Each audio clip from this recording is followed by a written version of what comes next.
We're going to talk about delivering high performance through inclusive leadership.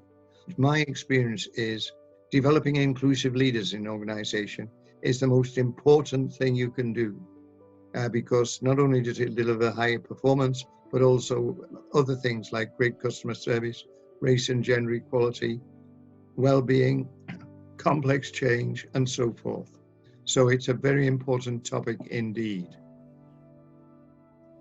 So what we'll discuss is how do diversity and inclusion contribute to success? What does leading inclusively involve? And delivering high performance through inclusive leadership. So how did it all begin to me? Well, for me, it was a long time ago. When I was a young man, I was made HR director for a large chemical factory in Huddersfield in the north of England.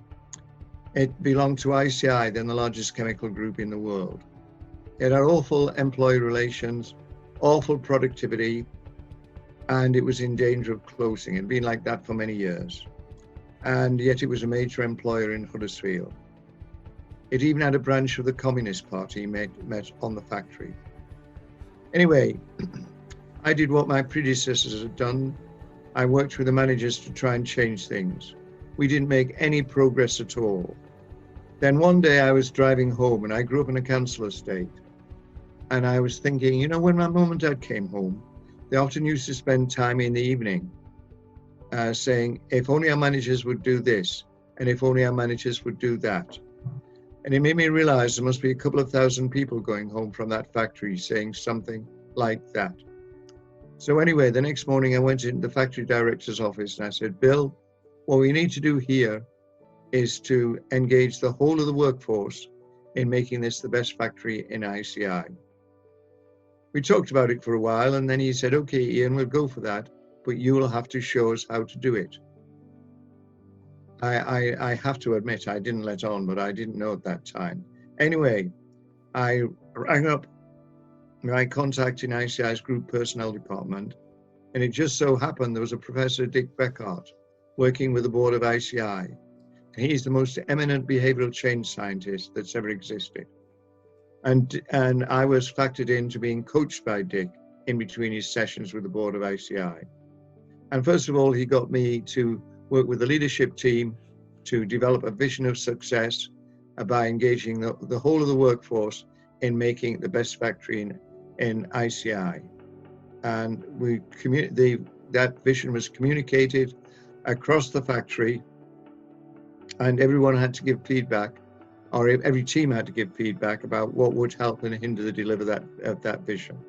And then I collated all that feedback, and then I sat down with the executive team and I helped them develop a strategy for delivering the vision, taking account of the feedback we'd had. And we set up some task forces led by high potential young managers, and they also involved frontline employees looking at improvement opportunities. I also, and this was the most significant thing that Dick Beckhardt showed me to do, I trained all the managers to become inclusive leaders. That's from the top to the front line, by being interactively effective, by empowering people and helping people identify their talents and develop them.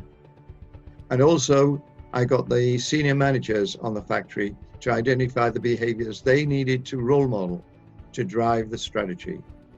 5 years later, John Harvey Jones, who was then the chief executive of ICI, came to congratulate it on becoming one of the best factories in the group worldwide.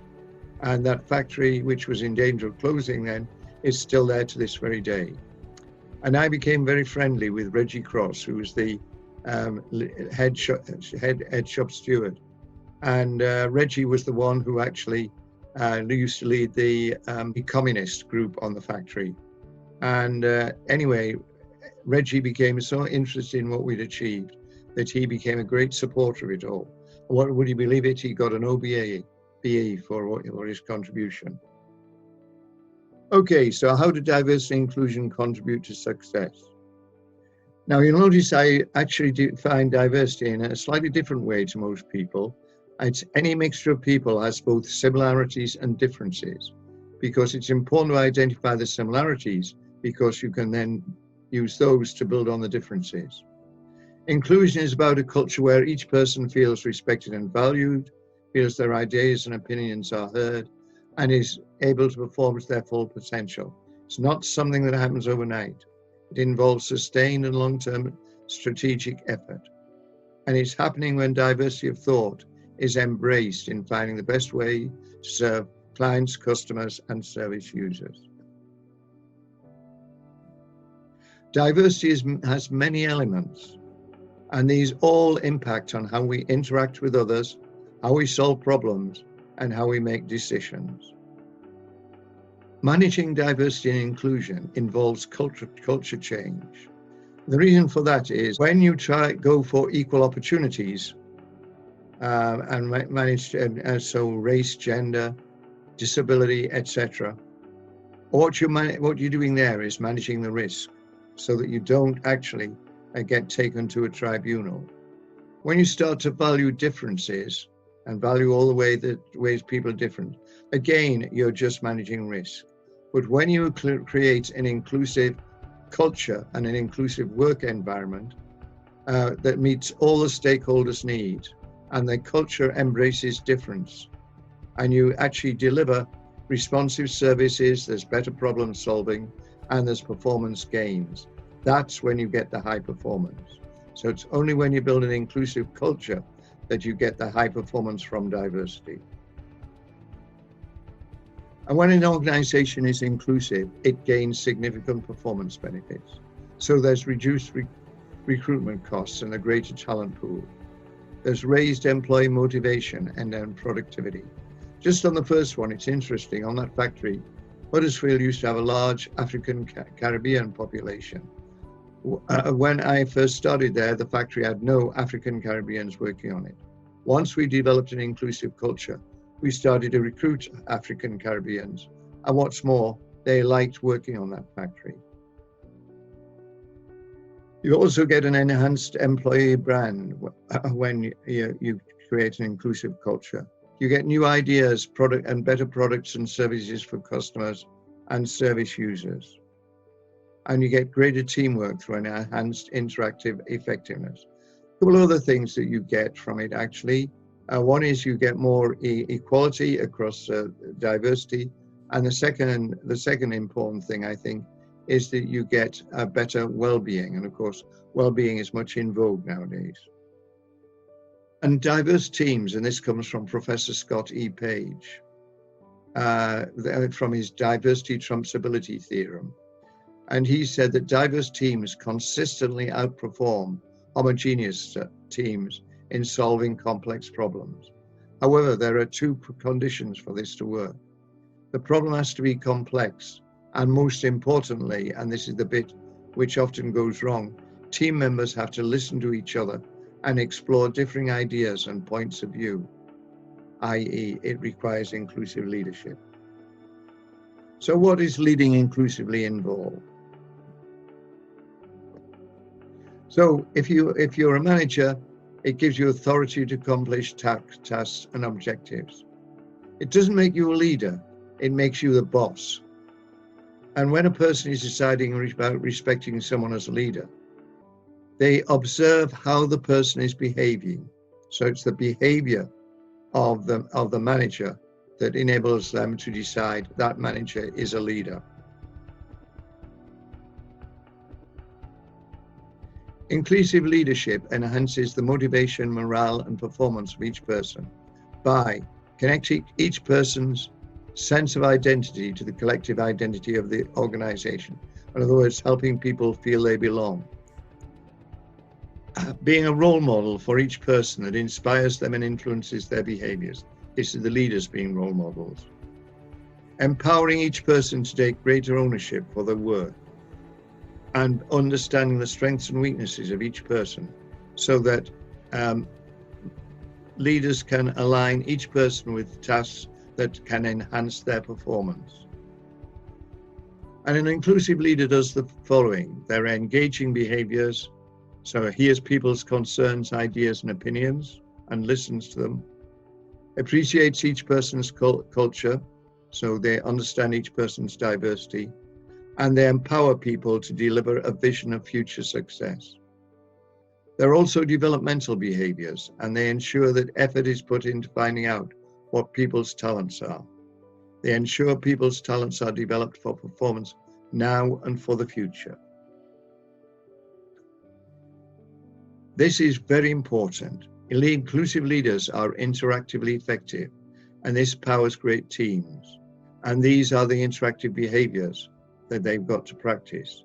So needless to say, when I first start working with an organization, the managers are very strong on the telling behaviors, although in fact, they're lacking on summarizing, and they're poor on the seeking behaviors. And these are very important. So I have to put effort into coaching them on how to do the seeking behaviors. And Professor Sandy Pentland from MIT has said, interactive effectiveness is more important to a great team than the skills and intelligence of the team members and all of the other factors combined that go to make a great team. So interactive effectiveness is so important, and it's something which is seldom done in building inclusive cultures. Inclusive leaders empower people, and they do this from the Edward Lawler empowerment equation, which basically PERC gives empowerment. Power, that's individuals need to be clear about what has been delegated to them in terms of responsibilities and accountabilities. They need the information needed to carry out the new behaviors, the new delegated responsibilities, and they need regular feedback on what they're doing well and on aspects that they are not doing so well. And they need coaching, sometimes training on any skills or know-how they need to carry out the new delegated behaviors.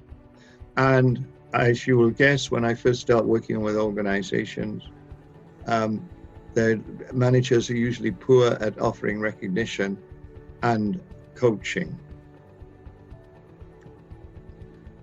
And this is a coaching in the moment thing. So coaching in the moment is where an employee can learn and develop through the following coaching process. The manager who's coaching has to start by asking questions, and he or she starts by, may I share an observation with you? And having shared that, they follow up with open-ended questions, and they actively listen to what's said to them by the coachee, so they can understand the other person's point of view. And it also means that they have to be open to new perspectives and ideas. Then the next goal is to help the employee uncover options to resolve the situation and analyze those options and commit to a specific course of action. And the final step is to get the employee to make a commitment to identify the first steps and a plan of action and time when they will have completed it all by. So this is very important, this notion of coaching in the moment. Now, leadership behavior is extremely important. It's a key driver of building an inclusive culture. Between 80 and 90%, this is from Professor Ed Schein, of the behavior in an organization is influenced by what the leaders do and say. And the most influential things are what the leader pays attention to, what the leader measures, what the leader gives rewards to, and what the leader endeavors to control, and how the leader reacts to critical incidents, and the leader's role modeling, particularly in the behaviors and coaching. And those are the three most influential. And this is quite important, that if you unlock behavior, you unleash profitability. And this comes from Professor Steve Globinkowski. So he calls it the 10, 20%, 40% opportunity. So the 10% is where people know what are the behaviors that are important to build inclusion, and then they coached and they start to practice the behaviors. And you get the 40% when there are consequences, i.e. they get feedback, praise, and reward for practicing the behaviors. And what more, leading inclusively addresses the whole system. So there's a vision of future success for all the stakeholders. That's the customers, the service users, and also anyone else involved. They actually have the vision of future success for all stakeholders. There's a strategic priorities clarity and whole systems delivery to attend the whole system. And remember how important the leadership message and behavioral example is. And that results in inclusive leadership being distributed across the organization, and you get an engaged and empowered workforce, and that drives high performance. Incidentally, I told you about the factory that after 5 years, it became one of the most successful in ICI. Following that, I was made head of organization development for the ICI's Colours and Fine Chemicals business. It had 11,000 employees and was an international business. It was losing money. And 3 years later, after I'd done all that I'd learned to do from Dick Beckhardt and built inclusive leadership across the business, it was profitable. So how do you deliver high performance through inclusive leadership? Well, building inclusive leaders, it takes long-term strategic intervention, and there are 5 stages to it. First of all, I usually carry out a diagnostic to find out what's helping and hindering high performance for the different diversity groups.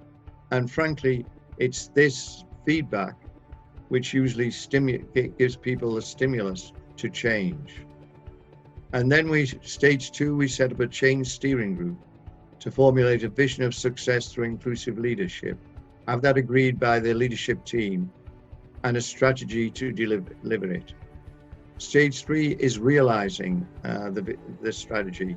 So they implement the strategy for delivering the vision and cascade inclusive leadership training to all managers. And I'll give you another indication. So that means training them in interactive effectiveness, training them to empower people, training them to coach people in the moment, and so forth. Then you embed it, and this is done by senior managers role modeling inclusive behaviors. And you also have to ensure that management processes and systems are inclusive. And you stay in it by communicating change success stories and how inclusive leadership has contributed to the successes.